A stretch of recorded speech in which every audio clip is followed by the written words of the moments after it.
Welcome back. It is yours truly, Nick, a Movie AV Impulse, and today we are going to talk about the new Netflix movie directed by Lee Daniels, The Deliverance. Now, what I will say about this movie, I'm going to get right into the good parts of the movie, which is going to be, well,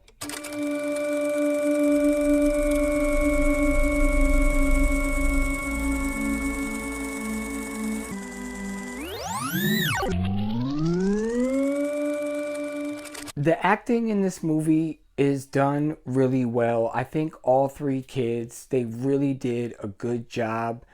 Monique's portrayal in this movie is absolutely awesome, amazing. She plays the social worker that is in this movie. Andrea Day, she is wonderful. And the build-up on this movie is just so great. I mean, the first 45 minutes of it, you're not getting much of jump scares or anything like that. But what you are getting is just this backstory of why this woman is so crazy. I would love to say that this movie was great from start to finish. It really just starts to fall apart. Now, if you don't know, this movie is based off of what they called the Demon House. What it was a single mom and her kids were in this house, and her kids starting to exorcise demonic spirits and doing things that were just outrageous. Now, this was back in 2011 when this was all reported and actually happening.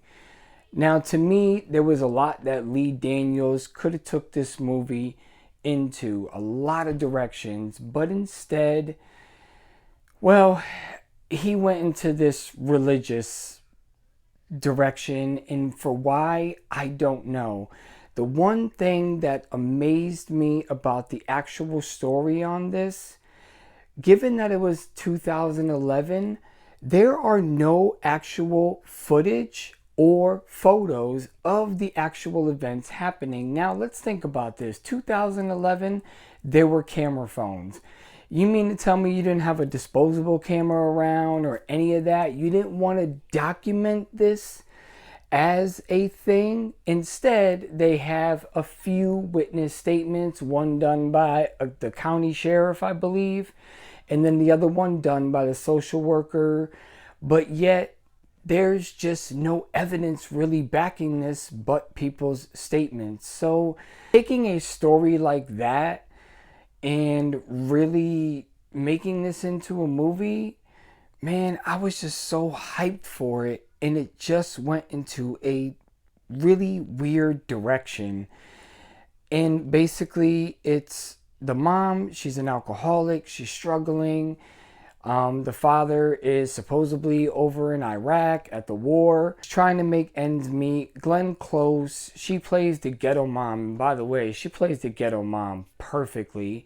But her portrayal in this, she has cancer. So she is really just going through the emotions, and Ebony is trying to help her mom out, but they are constantly fighting. You see where she gets her traits from. She's now portraying them on her children. Now, whether that is for the real woman, if that was really the case where she was really this violent towards her kids, I don't know. I think this was all done just for the dramatics of the movie. She starts to realize that her kids are starting to act weird. And I mean, there's just flies all over the house. There's banging at night. But you get no real jump scares here. To call this a horror movie is so far-fetched. I maybe make this into a thriller. This is not any movie that is anything different from any wannabe possession movie. And spoiler alert, at the end, the mother just literally comes back as the demon, which was, kind of cool. But when Ebony, the mom, is downstairs fighting in the basement with this demon, she is literally saying in the power of Jesus and speaking in tongues and dropping onto her knees and raising her hands, and it could have just went in a totally different direction.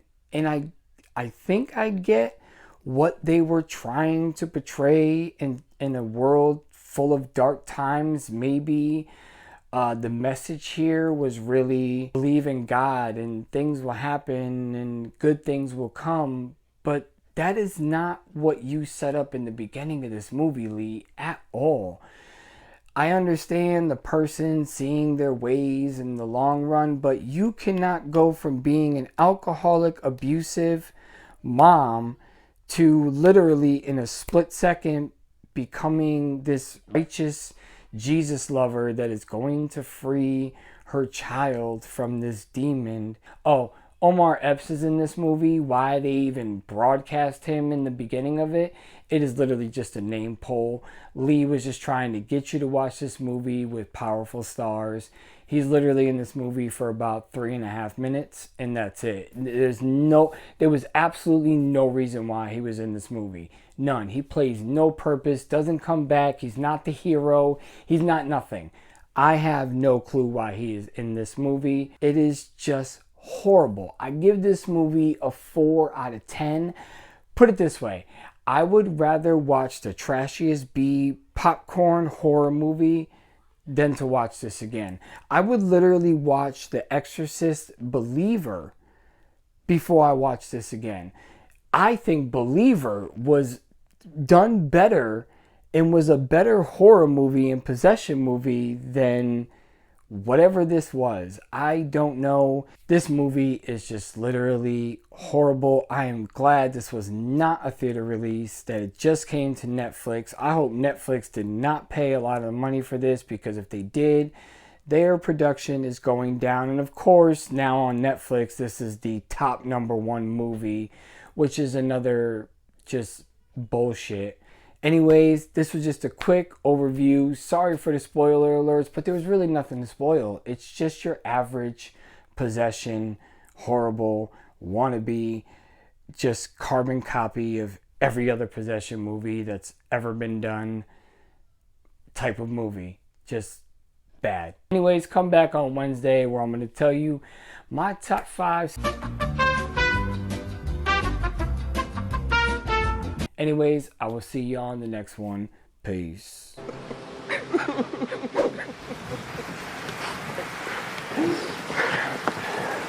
Thank you. You love me. You really love me.